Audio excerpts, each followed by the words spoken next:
guys, welcome back to my channel. Today's video I'm going to be testing out some Ilia products today.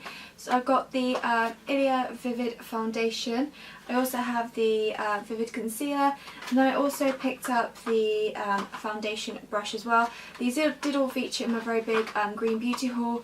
I've only just got around to kind of testing this out, so that's what I'm going to do today. So I just want to quickly read the description of the foundation on the website. So I got mine off Naturissimo, and the foundation does retail for £40, which is quite expensive. So it's kind of more the higher end of Green Beauty. So it says the liquid foundation with a soft whipped formula that offers buildable light to full coverage and is excellent for sensitive skin. It also says on here that it is filled with healing botanicals to help calm and revitalise the skin. The moisturising properties of aloe vera aid in long-lasting hydration and stimulate a tightening of the skin, while the healing nature of white tea and rosemary extract help combat free radicals. Perfect, yeah, so it says, buildable light to medium coverage. Oh. See, on the website it says light to full, and on the box it says light to medium coverage, which we'll have to see. And also says it leaves a natural radiance to the skin, which is always nice. So I got the foundation in the shade F2, which is for, okay, so it's light skin with neutral, subtle. Ew, what happened there? So for some reason I picked up F2 Gobi, which isn't the lightest shade on here. So I'm not sure why I've done that. The lightest shade is actually F1, which is for porcelain skin with slight pink undertones. So one I've got is for light skin with neutral to subtle pink undertones. I think I probably went for this one because it says neutral, and I'm not a huge pink undertone fan, but I have a feeling this might be not my shade in the slightest. Okay, so I'm going to quickly prime my skin first, going with the 100% Pure Luminous Primer as always.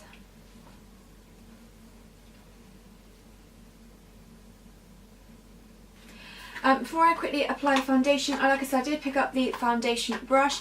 Now, I do think when I showed this in the haul, I did say I thought it was slightly kind of weird shape to use. Not something I tend to use in a foundation. It's not a brush I tend to use for foundation. It's quite pointed and tapered, which I actually think might be quite nice for getting near the eyes and around the nose. And actually for concealer, I think this would be really great, like I said, for under the eyes.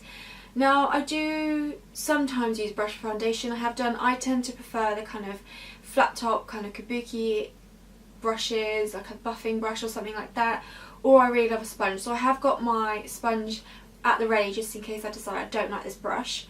So let's get the foundation out. So that's what it looks like. It's quite sleek packaging, silver. I mean, I kind of hope it was sleek packaging, saying it's £40. So I'll pump a bit on the back of my hand. Okay, now I went for F2, which is light skin instead of fair skin. But even that is darker than light skin, I'd say. That is quite dark. And I have to say, there does seem to be shimmer in it as well, so I'll get where the radiance is. Okay, so I may look really ridiculous right now because, like I said, even for like light skin, I think that is quite dark. It might be just me because I am quite fair. So this could go very wrong. So actually, I'm just going to pick some up on the brush. I don't really know which is the best way to do this. Have a go.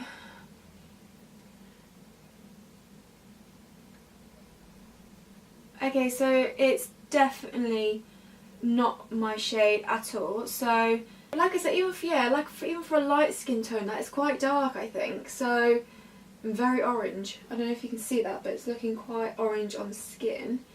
So obviously today I have to judge it on its formula and not the shade or anything like that. I'm not sure how I feel about the brush. I mean, actually it's blending quite well. I'm kind of just doing, I guess, stroking movements with the brush. It can't really buff because of the pointed end. But I like it because getting in around the nose area is quite good, and probably for under my eyes. I think I'm going to like this for concealer, but foundation I'm not sure. I'll say the brush does feel very soft though. Okay, so that whole big pump I've actually blended onto my skin. It actually didn't take too long to blend out with the brush. I just don't think I think it would be quicker with a flatter brush or using my sponge. Now, so that's one layer. It's definitely light coverage because you can still see all my spots down here. Please just ignore the shade at the moment. I mean, it's definitely my fault. I should have gone with F1 rather than F2, but ignore that fact. But it feels really nice on the skin. One layer looks beautiful. So if you're someone who likes a light coverage foundation, doing one layer is great for every day. So this is kind of like the typical foundation like coverage level that I'd go for an everyday. So I think it looks really pretty. It works well with that primer, I have to say. It looks really radiant on the skin as well. It's not clinging to anything, any weird areas. It blends out beautifully actually. Like I said, I'm still not sure about the brush. It's just a shame about the shade. I'm just so annoyed. So if this wears beautifully throughout the day, then I'm 100% going to get the F1, obviously. So we'll just have to see for now. So I do want to add another layer because it did say it was a buildable coverage. Like I said, the box said medium, the website said full, so I have to see. So I'm going to go in with another pump. And this does have 1 fluid ounce of foundation, which I'm pretty sure is a very typical amount to have. So I'm going to switch to sponge now. Because like I said, I prefer a sponge. Let's see how buildable we can make this. I might just do half the face for now, building up just to see. Yeah, I definitely prefer the sponge. It's blending out just as nicely, but I just think it's a bit easier and quicker with the sponge. But I'm definitely going to try that brush for the concealer area because I think that would work really beautifully under the eyes. Okay, so I've built up the coverage on this side. I definitely agree with the box that it's probably more of a light to medium coverage buildable wise, because it has covered a bit more my spots area, but they still are showing. Still looks really beautiful, really easy to build up, still looks very radiant, nothing's caking or anything like that. Okay, so now I'm adding more coverage to this side of the face now.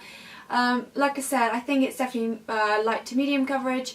Buildable wise, I think it builds beautifully, nothing cakes, it still looks, it's lovely radiance to it. It's definitely my kind of foundation. I'm not a huge matte foundation person. I forgot to mention at the beginning, I am someone who has oily to combination skin, which is a bit weird that I prefer a radiant foundation, because typically a matte foundation, if I was to recommend to another person who had oily skin what kind of foundation to go for, I would say matte, because that will help control the oils. I just prefer the radiance, and I'll just go in and really set the T-zone, to be honest. So just thought I'd let you know my skin type for in case you were interested in this foundation. Shade aside, I think that looks really beautiful on the skin. So yeah, so far this looks lovely. I would recommend it. It is slightly pricey, I have to say. It's probably the most expensive Green Beauty foundation I've tried so far, but so far in terms of formula wise it may well be my favourite. It's just really gutting about the shade at the moment.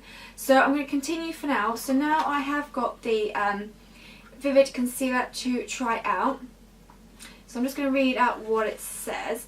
So it says it's a botanical packed gentle formula for sensitive skin, providing light to medium coverage. The healing properties of aloe and coconut oil soothe and hydrate, while arnica and green tea extract help calm inflammation. So it says layer over Ilia tinted moisturiser for a light, flawless finish. Well, obviously I'm not. I'm layering over the foundation instead.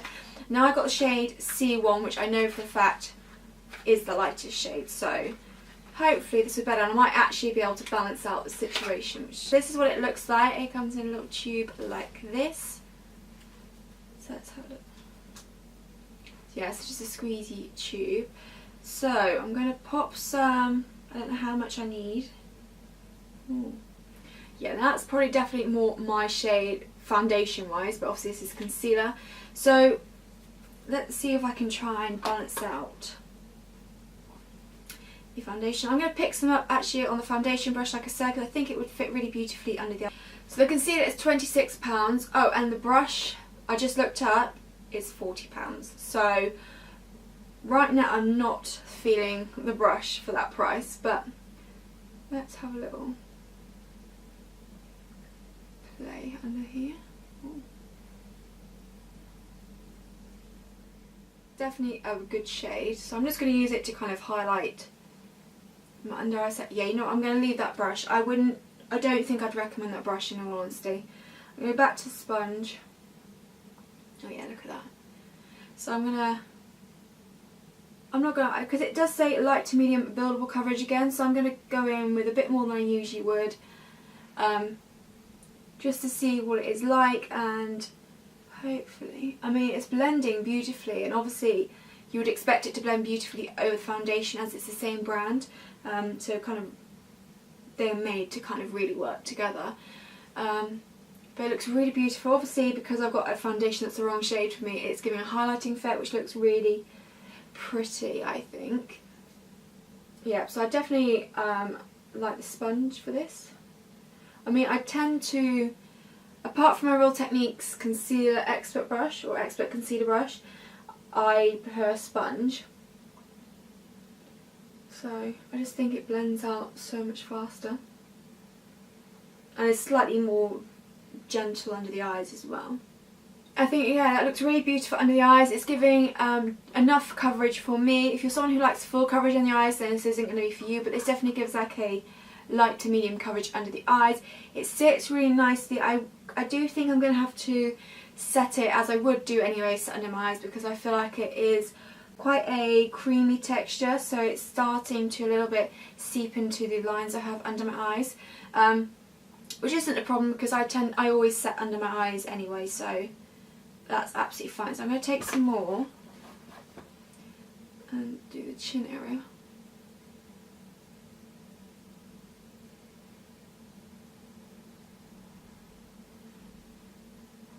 So again, I don't think it's the most full coverage concealer because you can still see some of the darker spots through it still. But I still think it's a really beautiful concealer actually. And it just blends in so easily and obviously so well with the foundation underneath. It'll be interesting to see how it works when I put powder on top.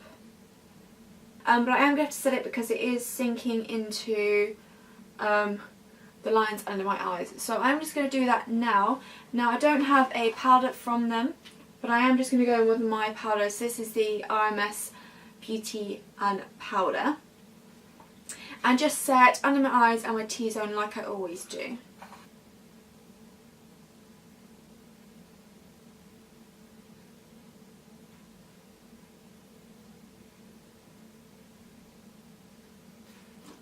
Again, I'm going to quick go with a little bit of bronzer, a little bit of highlighter just to kind of complete the face a little bit, and then I'll be right back. Okay, so I'm back. It was going so well, obviously apart from the shade. So I put bronzer on, I put highlighter on. Obviously I didn't set this section of my face and everything blended on beautifully. I then went and put some setting spray on. I use my new cosmetic setting spray that I use quite a lot. And in areas it has kind of not separated, kind of separated. Yeah, so like, I don't know if you can see it on my chin, it's kind of, I don't know, like here, it's done something weird, I don't know what. And then here as well, it doesn't look so great. So I don't know what to do. And actually, I don't know if you can see around this section, it doesn't look very nice anymore. It's kind of, I don't know what the fixing mist has done, but it's kind of, like I said, sort of separated the foundation and almost made it look cakey in areas which it didn't before. I don't know. Yeah, there's bits going down my nose here that's gone weird. So I don't quite know what's happened there because it looked so beautiful before all that step. And I kind of do need to go out, and I was going to risk the orange face, but I don't think I want to keep this on for the rest of the day now, because I was going to do a wear test as well. I mean, look how beautiful and radiant it does look on the skin, but I don't know what that fixing mist is down for like this area, and like some of the foundations come off here as well. I don't know what's happened. I can't really, I guess, give my verdict on this foundation or concealer yet. The foundation brush, definitely don't bother, £40 for that, I really wouldn't. So that's the fixing mist I use, the Nude Cosmetics. So I don't know if there's something in here that just doesn't react with this foundation. Because actually from here, on camera, it looks really nice. Obviously minus the shade area, it looks really good. it looks kind of, like I said, it is really radiant in real life. It kind of looks relatively flawless, obviously minus this section down here. But if you get like here, I mean it's hard because I have got lights on me, so it's not easy to fully see. Bits have separated, bits look cakey now. So what I think I have to do is I'll just have to go and buy the right shade, because it's so annoying because it looks so beautiful up until that point. So I think what I'm going to do is get the right shade of foundation, test it out for a day, and I'll have to update you in a later video. So I'm so sorry this is such a rubbish video in the end. I couldn't like wear it for the rest of the day to really see how long it lasted. Try it, let me know your thoughts on it, let me know your skin type as well, because that would be really helpful. And let me know if anyone's had this problem before, or maybe has recommendations for setting sprays to use that don't affect the foundation. Yeah. So I'm so sorry for the such fail video. I hope you enjoyed it anyway, and I will see you in my next video. Thanks for watching.